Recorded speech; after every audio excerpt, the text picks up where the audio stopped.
Hello everyone and welcome to Pale Cachexia. Lynx here. Another night. I guess without nightmares? Or at least, I mean, we didn't see any nightmares, I guess. Just a little bit of a recap, right? At the end of it. Let's see. Beautiful sunny morning. Anything changed or not? She stood before the window, gazing up into the clear sky as she cheerfully buttoned her blouse. Seina was already gone. Just like the previous day, her side of the bed had been neatly remade, the sheets tucked in beneath her pillow and smoothed to the perfection. A complete opposite of me.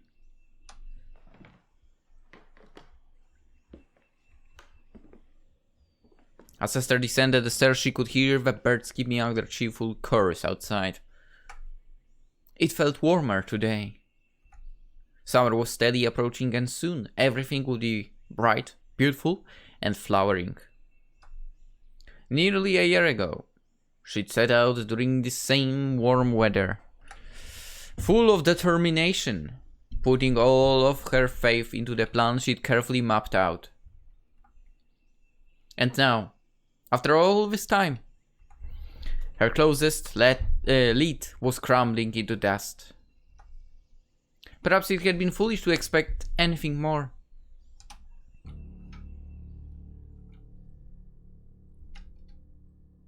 In the empty parlor, Esther saw a small note left out on the desk. She hesitated to pick it up. Somehow she felt like she already knew what it would say. What did it say? Dear Esther. Well? When we first made our arrangement, I was being too selfish. So I've changed my mind. You don't have to worry about helping me with chores anymore. I can handle things by myself. I think you should focus on finishing with Papa's research instead. I doubt there is too much left to check, is there? If you spend the next 2 days just going through the bookshelves, it is much faster and more practical than what we're doing now. Wouldn't you agree? I set some food out for you in the kitchen. Please eat something so you can stay healthy. I'll see you tonight. Okay, what's with the distance she's putting there? The noisy, anxious feeling in her stomach made eating seem beyond unthinkable. But Seina was right. If she wanted to finish going through Isaiah's research, she had to keep a semblance of strength. Esther didn't want to burden her any longer.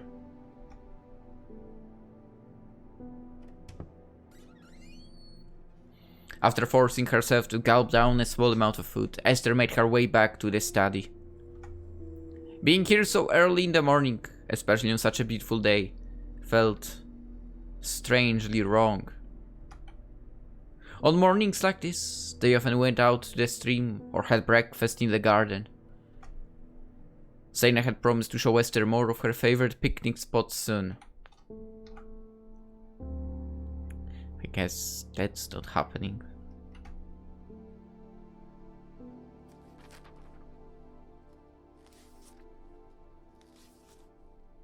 Attempting to force away her intrusive thoughts, Esther resumed her search for the missing pages.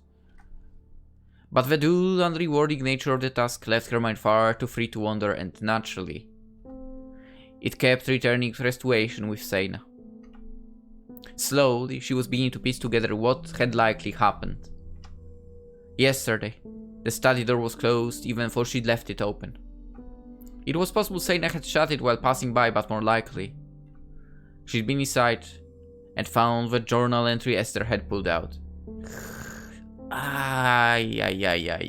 With a sinking feeling, she checked to confirm her suspicions. And sure enough, the page was missing. Not only was it an indirect Not only was it indirect warning left behind by Isaiah, but Esther had also kept completely silent about what she'd seen. Seina must have realized that she read it, and yet Esther was still in no hurry to leave, even though Isaiah clearly wouldn't have wanted her there. How could she ever expect Seina to prioritize a stranger over the wishes of her deceased father? A father who she obviously adored, and who adored her in turn despite his bitter ways. Even if she felt it was wrong to keep Seina isolated, it wasn't her decision to make.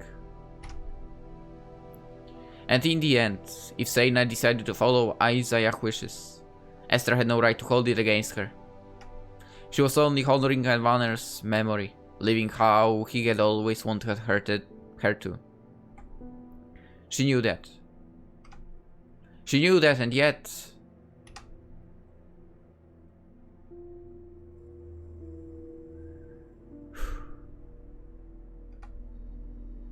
Esther took a long, deep breath to try and refocus. A heavy lump had formed in her throat. She had to concentrate to swallow it down, to force away the emotion rising in her chest. It was time for her to accept things and move on. She would learn a lesson from all of this, and continue her life with greater wisdom to fall back on if it happened again. It would be alright. In the end, everything would be alright. Except it wouldn't be. God damn it.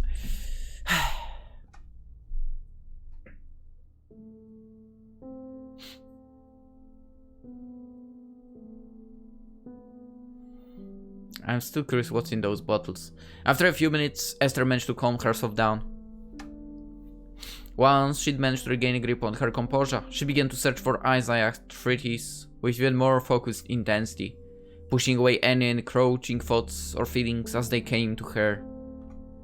She deliberately ignored every journal page about his daily life, especially anything that mentioned Seina, and concentrated solely on finding something about the Arafel.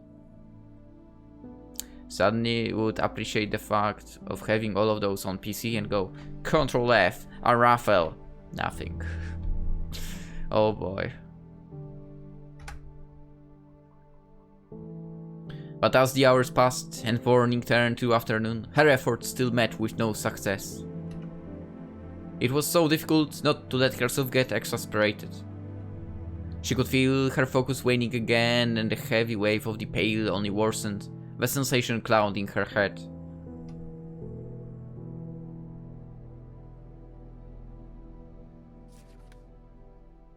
Realizing that it made more sense to take a short break than to keep pushing, Esther picked up a random stray paper and sat down at the desk with a quiet sigh. The writing was even messier than his previous entries, scribbled in such obvious haste that it nearly became incomprehensible. But as her eyes roamed across the page, Esther found herself getting steadily more absorbed in the disturbing writing. As if her mind was falling to a step with Isaiah's own. She could decipher everything, understand it, feel it. As if she were there, right beside him.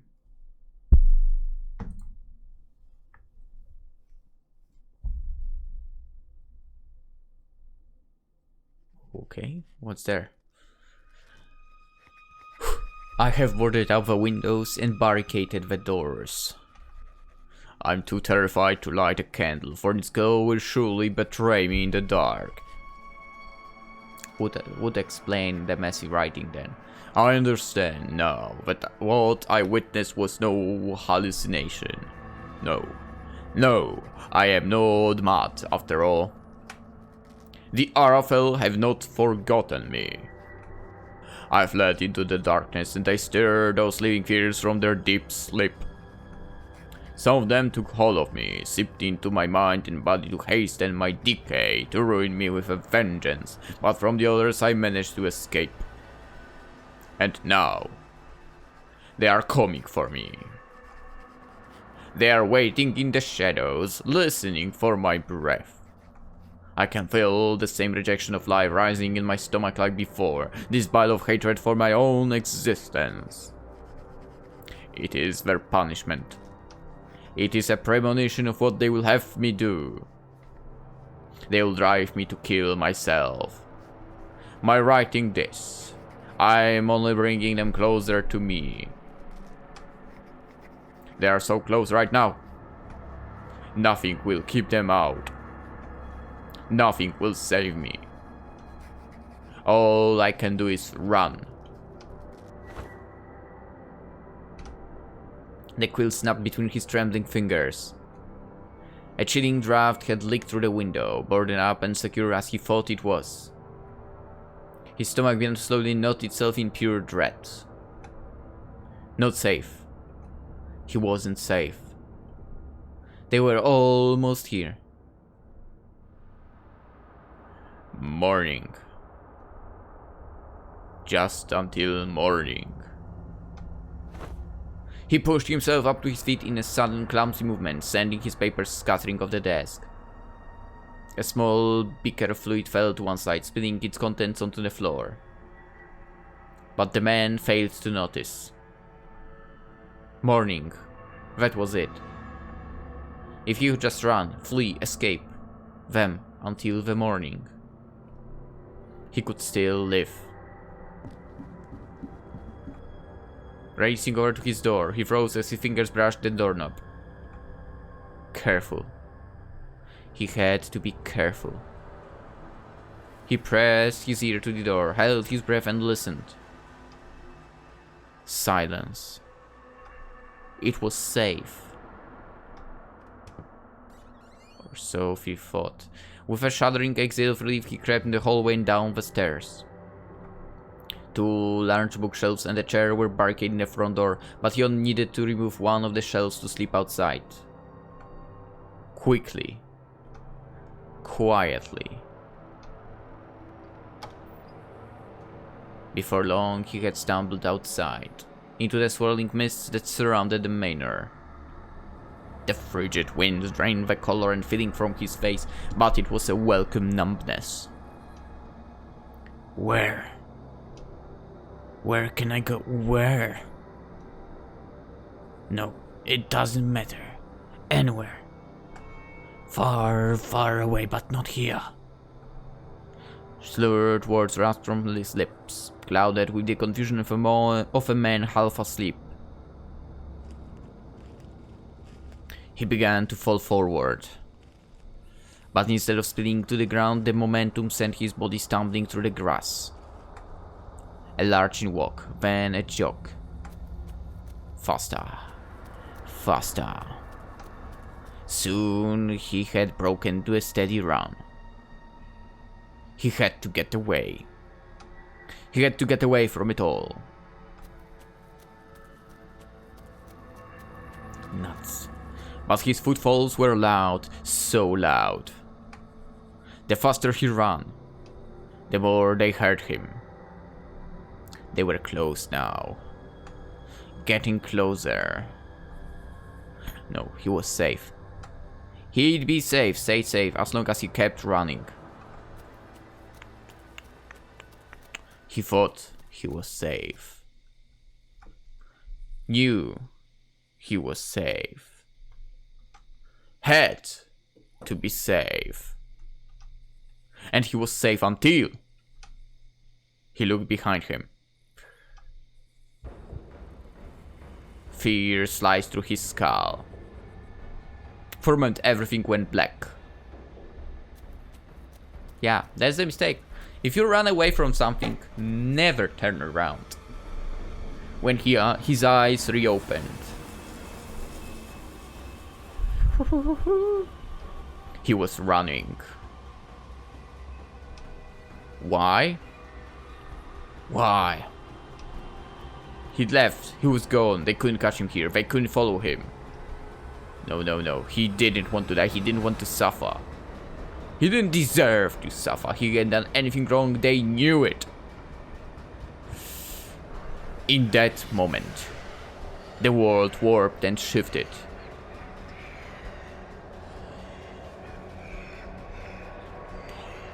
That noise. Horrible screams pierced his ears, familiar screams calling out his name. Shouting, hating, weeping, screaming. The cries of all those he had heard in his selfishness. No! No! No! They were in front of him. Running from him. Huh? Running from him as he ran now, fleeing from those who'd come to collect him. Their voices warped and twisted in shrieks, cutting through his brain like knives of penance. Please! Please! Stop! Stop it! No, please! He grabbed his head with both hands, covering his ears. But the sound only echoed louder. There is no monster here. There is no monster out there. It's only you. Huh? No! It can't be! Suddenly he staggered forward. All the strength in his body was gone. In an instant he crumpled to the ground, twitching and convulsing. Move! Move! His body would no longer respond. Every function gone. His brain was trapped in a husk. A casket. They had buried him alive. Huh? He would lie here and rot, watch himself rot.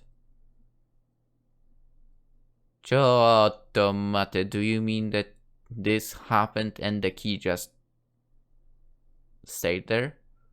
What the freak?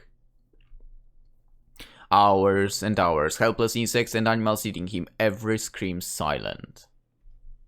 He deserved it. His punishment. The punishment they gave him.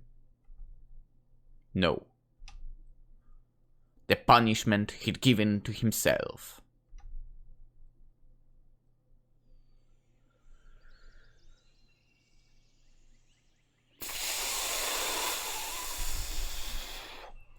That was crazy. Esther suddenly gasped for air. Her lungs burned, her legs ached. Had she been running? How? How was that possible? Just a moment ago, she'd been reading Isaiah's journal. How had she gotten here?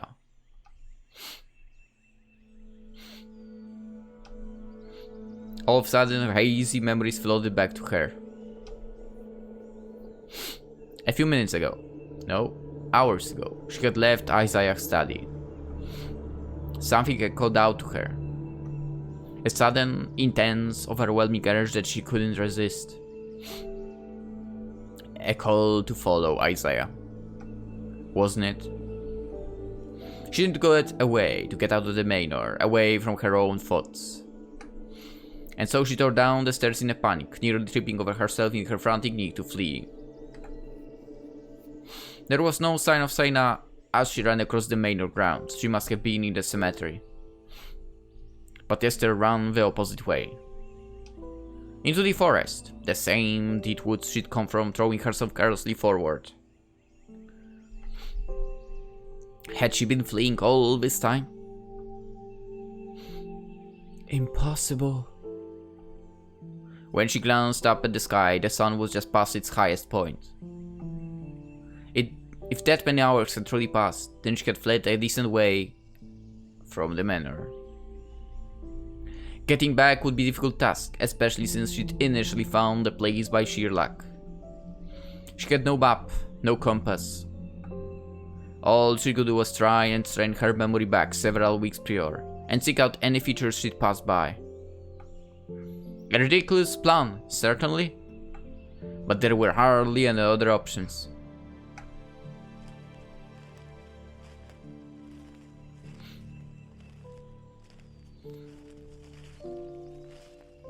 Trying her best to keep her spirits up, Esther began wandering to the trees.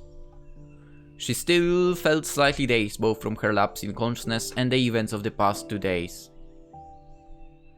Earlier that morning she thought she was fine. Not in the best spirits, of course, but still prepared to make peace with it all and move on. And yet somehow, her subconscious mind had grown so unsettled that she'd run away in the fugue state, something that had never happened before. Were her real feelings truly that disturbed, deep down? Had she been so upset by Seina's rejection that she fled the Manor in an attack of anxiety? It was frustrating and embarrassing, to say the least, and she wanted to think of herself as far more resilient than that. But in the end, perhaps it was much more than just a friend throwing her away. Perhaps it was a confirmation of what she'd feared all along. That she was never meant to find what she truly longed for. What exactly is that she longed for? Esther couldn't say for certain. All she knew was that Seina embodied it somehow. The more Esther dwelled on that idea, the more afraid she grew at the thought of seeing the other girl again. Maybe it was better if she didn't go back. After all, the sooner she could distance herself and start to recover, the better. But do you really want to? So.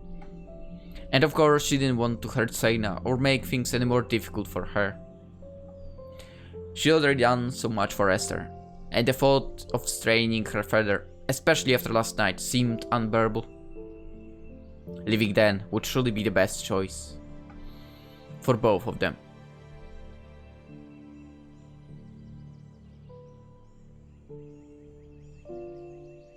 But just in case, do you have the key on you if you wanted to return? Suddenly Esther froze. A horrible thought struck her out of nowhere, making her blood run cold. The watch. She didn't have the watch. Her medicine. With no way to tell where she was, she'd never be able to return to the road in time to call for help. But if she'd only gone a few hours from the Manor, at least Esther knew she had the chance to make it back. There was no other choice. If she didn't retrieve it, she'd fall into a catatonic state as soon as her dose ran out. She had to find the Manor again, and before nightfall. Otherwise, everything would be utterly for naught.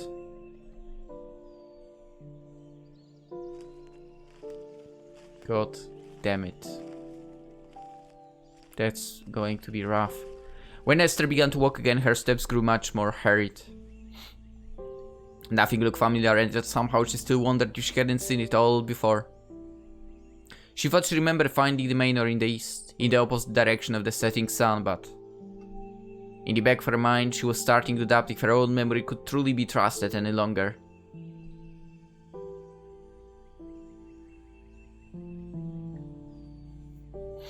Once more, Esther found herself completely lost in the vast, lonely woods. This time she didn't even have her meager supplies with her, nor the comfort of knowing she could survive the night. In a way, she felt like she was trapped in a loop, reliving a twisted, more fateful version of her earlier journey. Afraid of finding the Manor, even more terrified of not finding it, doing her best to believe that everything would be alright.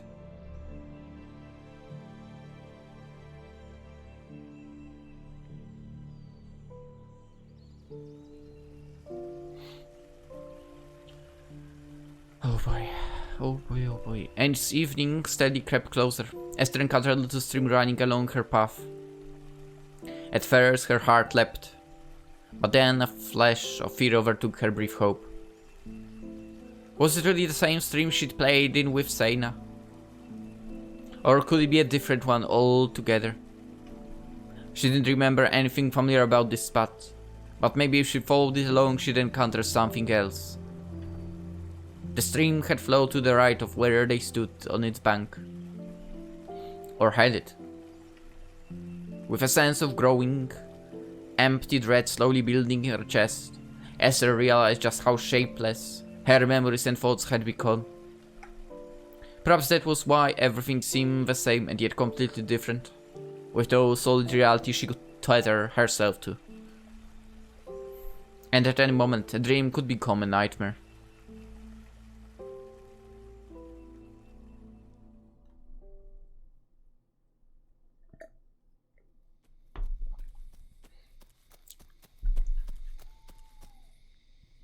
Damn.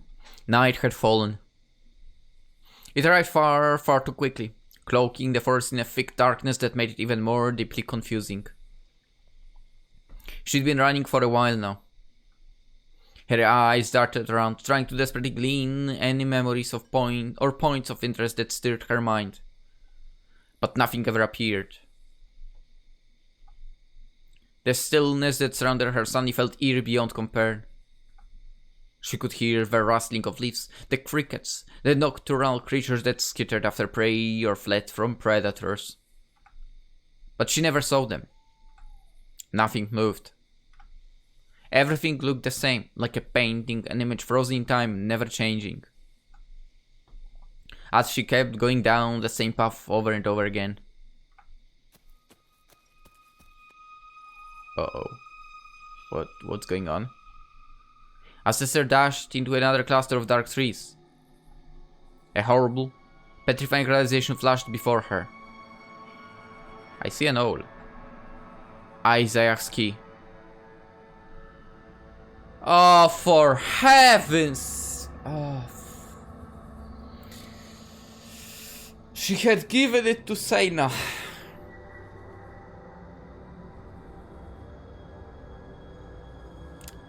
Well, there is no going back now. With the warding charm that protected the Manor, that meant... No. Please, no. She wouldn't be able to go back. There was nothing. She had nothing of Isaac's, no way to regain entry after leaving the protected space. How far did the ward's perimeter even reach? Was she only a few minutes away from the Manor or miles? Miles. We don't use miles. It didn't matter. She had no hope of reaching the road, even if she'd known where it was. I mean, you would reach the road. You might have very big trouble of reaching the Manor. No way of returning to the Manor except if she encountered Seina. Actually, I think of one more way of being able to get there. I don't know if it will work, but I know. I have the idea, basically. He was a scientist, which means his work has been published somewhere. What if we went back to town, got one of those published things, and tried going back here? Would that work? I mean, yeah. But yeah, we need the watch. But Esther had been gone all day. Surely Seina would have noticed her disappearance by now. If she'd been searching for Esther, they would have encountered each other after so many hours. Esther hadn't even stayed that far. Had she? Had she? No, she hadn't. She turned around and gone back the way she came. But what if she'd been running back towards the Manor when she awoke? Desperately, frantically trying to get back. Trying to find a way back in. And all this time she'd only been walking in hopeless circles, never getting closer to or further away. Only the trees shifting while she remained in place. As she tried to curl her arms around herself for warmth, they seemed heavier than before, like they were being steadily filled with lead. I mean, you could still try to light the fire. Not that would help, really. I mean, given that she can't take the medicine, but yeah. Her flesh was still sensitive. But her muscles no longer responded like they usually did. A feeling as if she was trying to move a puppet with praying strings. It was past the time for her dose.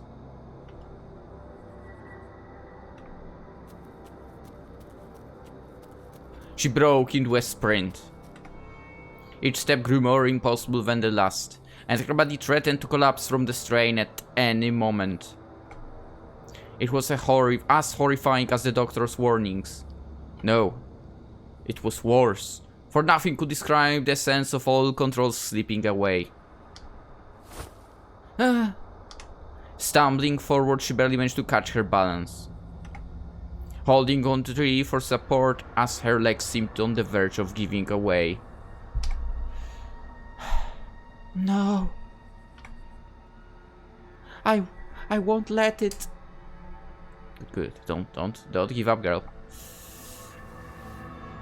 Her fingernails dug desperately into the crumbling bark. She couldn't let go. She couldn't let go. If she did, there'd be no getting back up again. She had to keep going. She had to keep looking. To fail like this. A loud thought occurred to her. It blared through her ears, growing, deafening her, drowning out everything else. Who was she really holding on for? Ah! At last, her body could no longer support itself. She collapsed to the ground, whimpering, trying to push herself up again.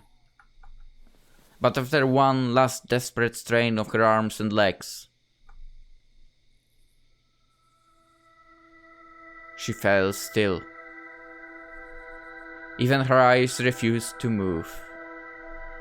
Her gaze remained frozen, staring in terror up at the sky, no longer able to see what was going on around her. Panic flooded her entire system, making the world spin and turning her thoughts into fragments of fear. Suddenly, she understood.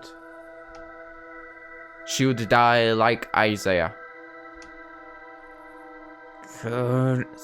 Seina, you need to come in clutch. Alone, frozen in horror, feeling the cold grip of death squeezing her lungs. Rotting while still breathing. Forced to remain conscious as every faculty in her body broke down.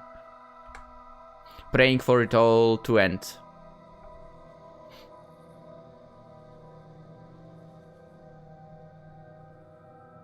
Please. End. Please. Make it stop. Please. Please. Please. Her thoughts, right? Please. Please. A distant cry echoed through her head. Something far away in the dark, shifting among those unmoving trees. Maybe it was coming for her. Maybe it had been waiting for her to fall helpless.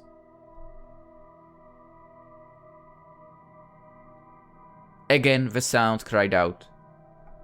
Closer this time. It... Whoa. It was familiar somehow. Like a dream. Like awakening from a dream.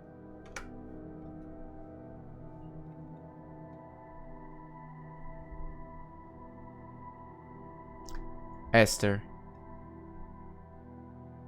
Esther. Is it? Like, Esther, Esther! Please!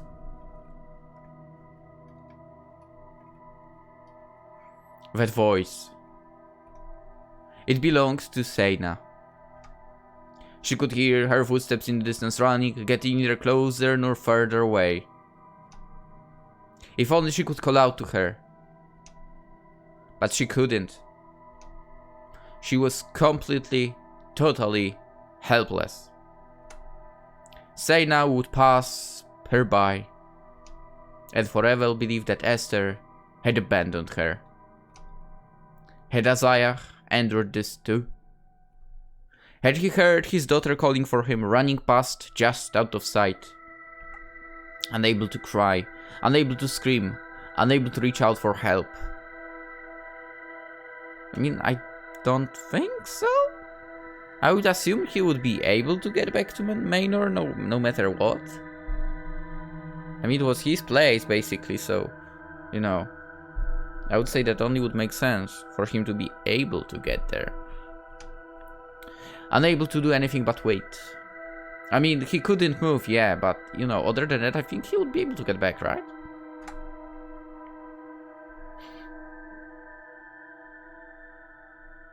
Esther! Are you out there? She was so close. Soon she would pass by. Esther? Esther, please answer me. But instead of fading into the distance, the voice grew even closer. Closer. Closer. Closer. Until...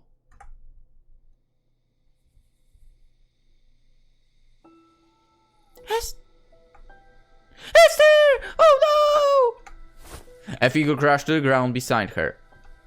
Warm hands grabbed her shoulders, then frantically pressed over her heart. Esther, you're still breathing! I'm so glad. I'm so glad too. Oh no! You can't move! Oh no! Your medicine, you don't have it.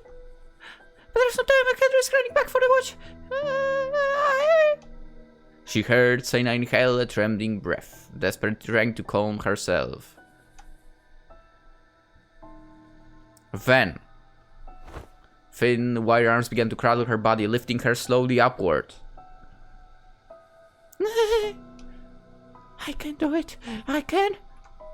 At first, Seina staggered to her feet, as if her small figure couldn't handle Esther's wave. But then, as soon as she caught her balance, stumbling forward a few steps, she slowly began to run. Oh, wait, this way? Okay, I totally did not expect her to Princess Carrie. I'll bring you back. Hold on, Esther. I promise you'll be alright.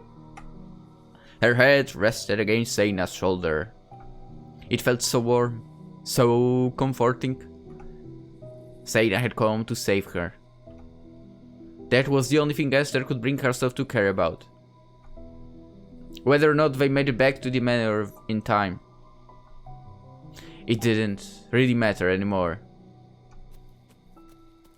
The small girl gasped and panted with effort, but her pace never slowed.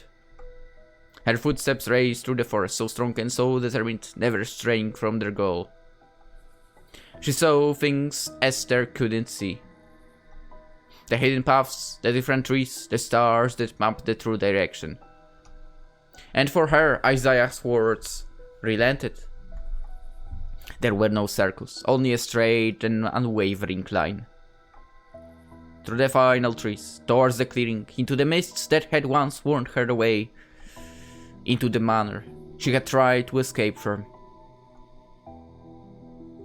And then trying to return to... Finally! After dashing up the stairs with Esther still in her arms, Seina ran to the bedroom. As soon as she set the tall little girl onto the bedsheets, she grabbed Esther's watch from the nightstand, frantically grasping for its switch. Here, no, here! Your arm, the medicine! She pushed up Esther's sleeve, for her hands were shaking so much that she could barely hold the watch. With a deep breath, Seina steadied herself. Come on, you can't be worse than Polish nurses. Stop! Like 50 times and... Oh! I've managed finally to do it! We can take the blood! Anyway, and pushed the needle into Esther's arm. I mean, I don't know now, but I would say older generation was like that, and of nurses. Like, stab you like 50 times and still fail to find the vein. It's ridiculous. Anyway, why did I go on the tangent? The usual moment of relief never arrived, only the sudden wave no nosy. But slowly, steadily, a trace of energy began returning to her muscles. She squeezed her eyes shut and reopened them, blinking to try and relieve the raw, burning sensation. Wait, it was so bad that she couldn't even blink? That's nuts. Death had grazed her so closely that she could feel it, an icy cloud still hovering across her skin. Esther? Is it working, Esther, please? Yeah. Forcing out the word in a choked, hoarse voice, she tried to offer Seina a faint smile. Thank you.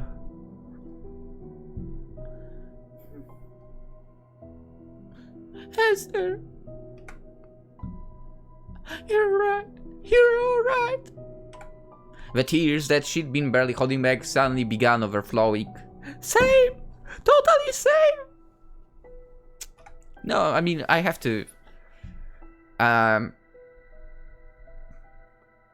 force myself to not let that happen.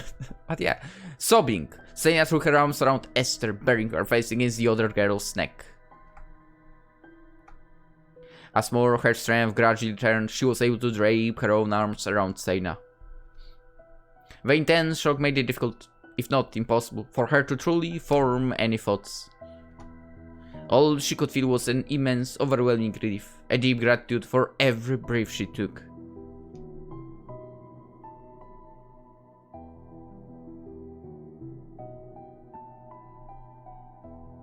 I'm so sorry. So sorry. I don't want you to go. I never wanted you to go. Seina's tearful whimpers were soft and muffled. Esther could feel warm tears falling against her shoulder, and the trembling exhales that followed each sob. I was just so sad thinking of Papa. But I don't want you to leave, Esther. Please, please don't. Please don't leave me. I won't. I mean, eventually we'll have to get the medicine into the watch bag, right? But then we are taking the key again, so we can return. I promise, I won't. Murmuring gently, she gave a tight squeeze of her arms around Seina, hoping to reassure her. There's so much we have to do together, isn't there? Oh shit, I have a appointment soon. Games, picnics, recipes, reading, exploring. I couldn't leave you before all of that.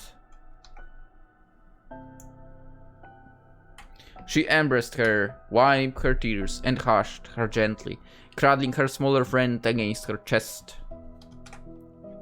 But nothing she said or did seemed to comfort Seina. Her whole body kept shaking like if suddenly fragile and on the cusp of breaking. Esther was almost afraid to touch her.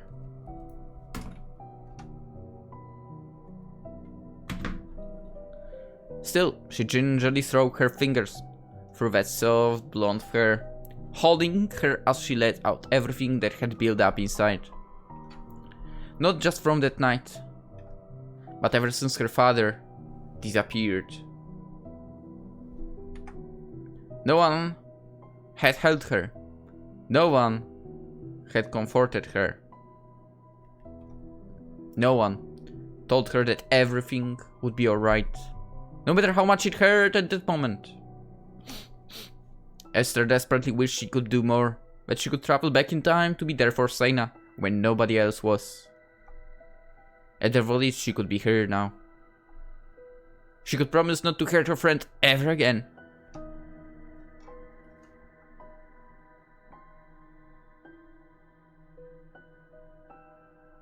At last, Seina's trembling sobs and uneven breathing began to subside. From the way her chest rhythmically rose and fell and her body limply rested against Esther's, she knew Seina had fallen asleep. Running all the way home while carrying Esther must have left her exhausted. If not for her surge of fear and determination, there was no way she should have been able to lift the girl Esther's size for so long. And also, let's not forget, she was working so hard on her own for so many years. I mean, she definitely built up some strength. Anyway, and yet somehow, Seina had still managed to save her. A crushing sense of guilt sank down her stomach. If only she'd been more careful with her medicine. if she hadn't let herself get so distraught and irrational. She never would have caused Seina this kind of pain and worry. Esther had forced her to leave the night Isaiah disappeared, struck by the same fear and despair of being abandoned. And she too had been so close to meeting Isaiah's same fate. If Seina hadn't found her at the last moment.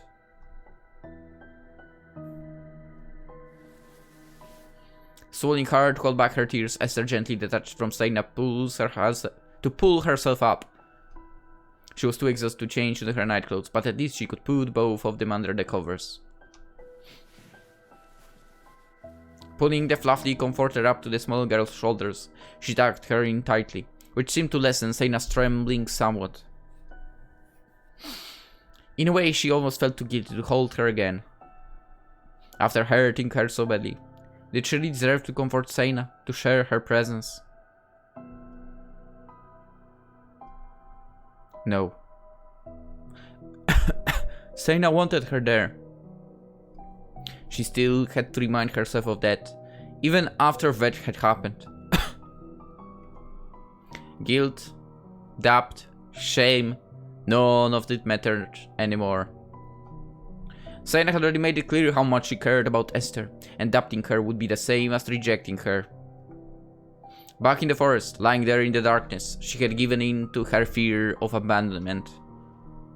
But that was a mistake she refused to ever repeat. From now on, no matter what happened, she would trust Seina, her kind, dear, selfless companion. She would never let her down again. And somehow, she'd find a way to repay her. Good night, Seina. Sweet dreams. Whispering softly, she pressed a small kiss against the top of Seina's head. In response, the other girl made a soft sound hybrid with a whimper and a sigh, curling up to Esther's side. When she closed her eyes, Esther felt a powerful exhaustion sweep over her, greater than perhaps any night before. Endless thoughts kept circling her head, dreadful memories and ghosts of the fears she'd had while paralyzed facing her death. But the warm presence nestled up against her, fragile and vulnerable, and yet so strong and incredibly willful, soothed Esther's frayed nerves. Before long, she was slipping into a deep and dreamless sleep, completely removed from all the carols in the world. Yet still holding on to her dearest companion who held her tightly in return.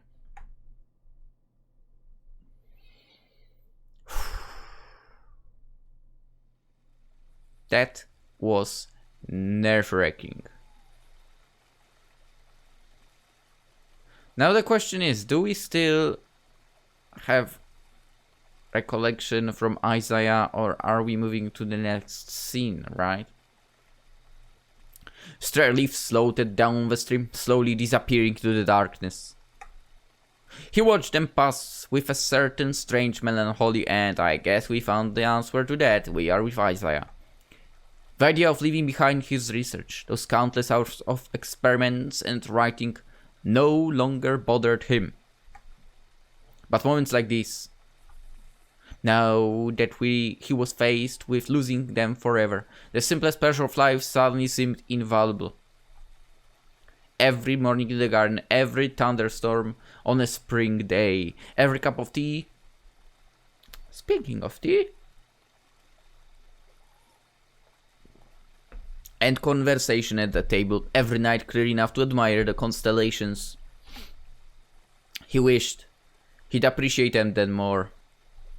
Up until now, he hadn't realized how much they meant to him, how many little joys he had never bothered savoring.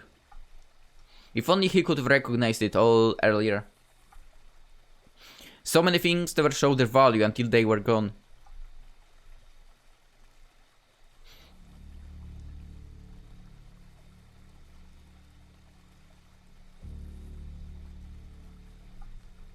His thin, trembling fingers brushed across the top of Seina's head. She was fast asleep, lying contentedly in his lap. He'd given her an astronomical lecture that night, but despite her best efforts to stay awake, she'd finally dozed off halfway through. You certainly worked hard today, didn't you? I suppose you did inherit my ways, after all. He murmured affectionately, unable to contain a smile, painful as it was. This was the last time they'd ever spent time together. Ah.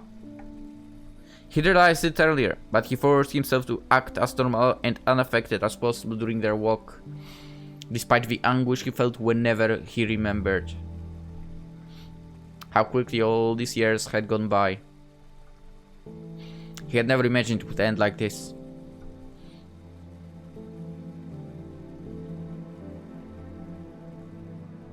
Go on. Go on. Since his escape from the mausoleum that fateful night. Oh! Dark, irrational feelings had begun creeping to the edges of his mind, growing stronger day by day. Fear and resentment with little substance behind them.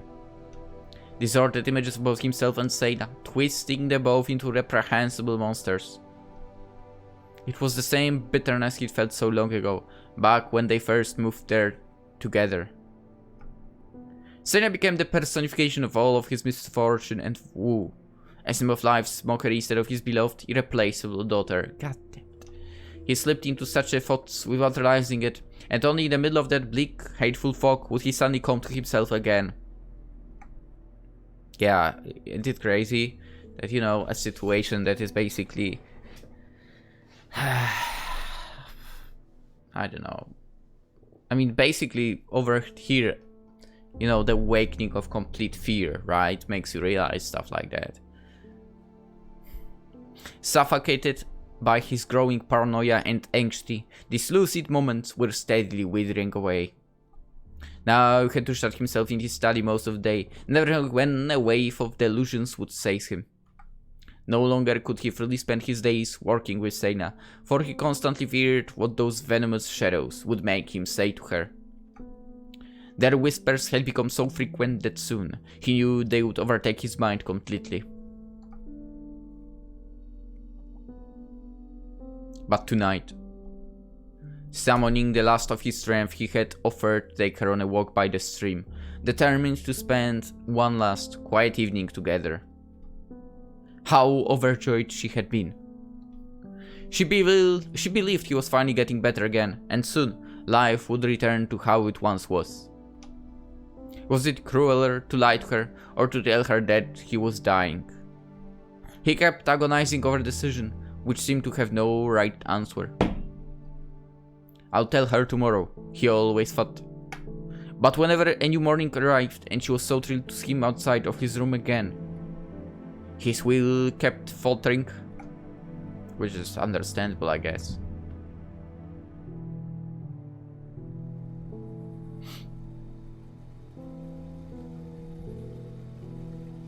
He wished he could have seen her grow up. She resembled her mother so much. No doubt she'd be her spitting image as an adult. In the clear part of his mind, he no longer felt bitterly towards Amarante. Even if she rejected the life of a mother, and even if her disappearance had led him to such a despair, she had still given him Seina. That's nice thinking.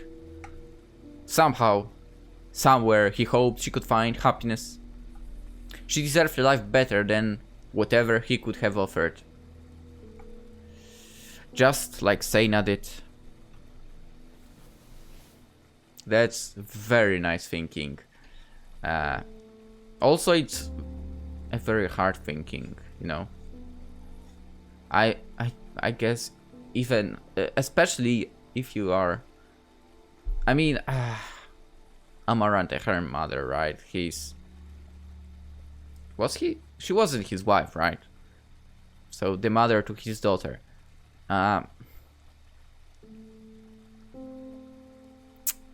I mean, I guess he loved her, but what she did basically brought hatred and so on, right?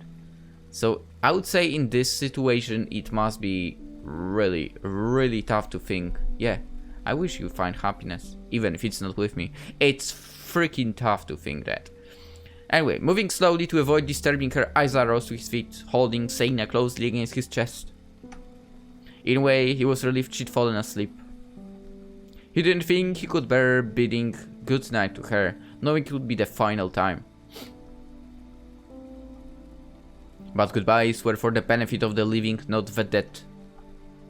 The memory would soon be hers, and only hers. Even knowing that, he still couldn't bring himself to disturb her peaceful rest. Perhaps she would forgive him this one last selfish act. Which is... They are moving somewhere. Turning towards the manor, he began the journey home with slow, lingering steps. He could sense a storm gradually approaching. Heavy rain was on its way, the time that would blanket the manor for a long, gloomy day. But once the storm lifted, the fragile blooms of spring would flourish in its wake. Over and over again, year after year. No matter what befell them, they would always come back. Nice.